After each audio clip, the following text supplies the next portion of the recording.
If you've ever walked out of an interview thinking, I nailed that, I've got a great CV, ACA qualified, good experience, so why didn't I get the job? You're in the right place. I hear this all the time, especially from auditors transitioning into roles in industry. The truth is, hiring managers are not just ticking boxes, otherwise what's the point of the interview? Why would they not just hire based on what you've said in your CV and vibes? They are looking for the intangibles, the hidden skills that would suggest you will thrive in their business, not just survive. But most of these won't be listed on a job spec. In this video, I'm breaking down the 5 hidden skills that hiring managers are actually looking for. And I'll show you how they already show up in your audit experience, whether you realize it or not. Stick around until the end because the last one is a major key. First up, curiosity. You might think of this as something fluffy, like being inquisitive or just liking to learn. But to a hiring manager, it's a major green flag. Here's what curiosity looks like in audit. Asking why a balance moved and not just what moved. You may have already done this in your variance analysis when a movement from prior year to this year is above a certain percentage of your materiality. Taking the time to really understand a client's business instead of just following checklists and rolling forward the prior year file. Actually reading the prior year file, not because you were told to, but because you actually wanted to spot patterns. To be honest with you, curiosity should be showing up every day in audit. I'm sure you've heard the words professional skepticism every single day since you've joined the profession.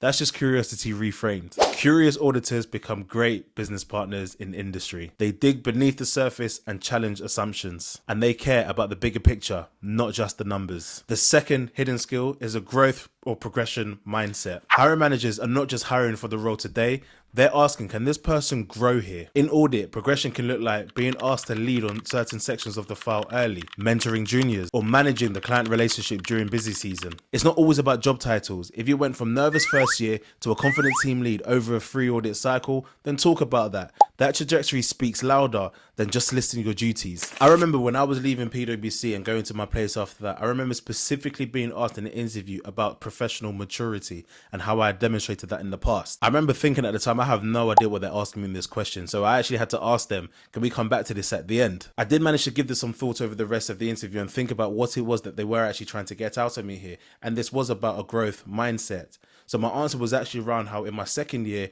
I managed to in charge an audit. It was a small audit, don't get me wrong, but I managed to in charge an audit nonetheless, which was sooner and earlier than my peers were. So as I mentioned earlier, being trusted to lead certain sections of the audit file early. Yes, progression mindset could be a promotion, but look, if you're on the grad scheme, everybody on the grad scheme is being promoted at the same time. It's pretty much automatic and like clockwork when you're on the grad scheme. Think outside the box. How have you demonstrated a growth or progression mindset beyond that? Third hidden skill, communication, communication, communication. Now, you might be thinking, look, I'm not going into sales or marketing, so why is communication that important? Look, communication is everything, especially if you're moving to a role within industry where you're going to have to work across departments and communicate and liaise with a number of stakeholders, internal and external to the business. In audit, this looks like explaining audit findings to non-finance client personnel in a way that makes sense. Tailoring your tone when speaking to different people, writing clear, concise review notes that do not confuse your team, or maybe even speaking up when something goes wrong. Hiring managers love people who know when to be technical and when to simplify. If you know how to strike that balance, you'll stand out. Fourth on the list, we have adaptability. You definitely already have this, you're probably not selling it well. Think about your audit life. Last minute client changes, being dropped onto a job with no prior knowledge, juggling multiple year ends, often during busy season with stretched teams. You learned to adapt fast, and in industry, that matters more than ever. Businesses go through restructuring, acquisitions, new systems. They want someone who can land on their feet and roll with the change. Lastly, but by no stretch of the imagination, Lee says this is probably one of the hidden skills that I get asked for the most by hiring managers, but the most candidates overlook. Commercial awareness. Hiring managers want people who understand how the business makes money and how your work supports that. In audit, you often get a front row seat to this. You've seen how seasonality impacts revenue. You understand cash flow issues and how they affect growth. You've audited key risks like deferred income or credit control. Mention this. During my time on X client, I saw how delayed project sign-offs impacted revenue recognition, and we helped them tighten the process. Boom. That is commercial thinking. If the company you're interviewing for is in a particular industry that is going through a shift and it could have an impact on the business, then mention this and demonstrate your understanding of the impact it could have on the business through the questions that you ask. For example, a manufacturing business in China with a presence in the US right now.